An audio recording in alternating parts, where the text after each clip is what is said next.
Колеги, спремни? Благодарам. Почитувани медиуми, почитувани граѓани.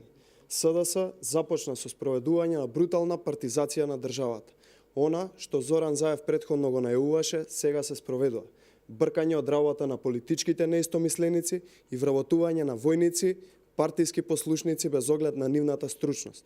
Зоран Заев најави дека ќе владее со бркање од работа на луѓето кои тој ги смета за неподобни и со вработување на партиски послушници од чистачка до министер.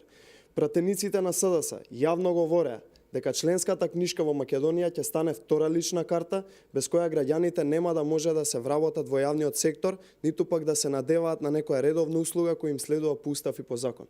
1500 луѓе беа сменети од надзорните и управните одбори во само еден ден, со што се парализираа бројни јавни претпријатија и институции. На Заев и на СДС не им е важно воопшто што поради ова во моментов Фондот за здравство не може да носи одлуки за лекување на нивните осигуреници во странство.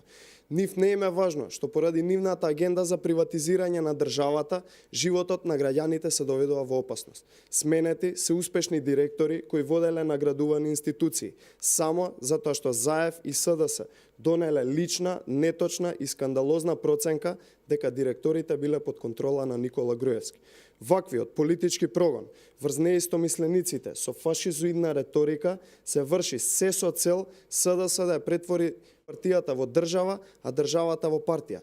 Тоа ќе го платат македонските граѓани со повеќе од 100 милиони денари годишно, кои СДС ги испланира во новиот буџет за привремени партиски вработувања на војници и послушници.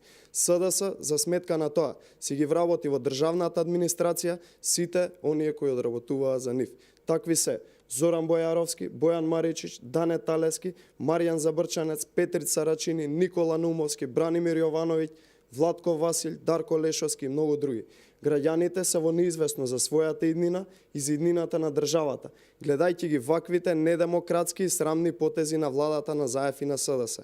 За само месец и пол СДС започна да воспоставува режим во Република Македонија. Но отпорот од народот ќе го почувствуваат многу брзо. Ви благодарам.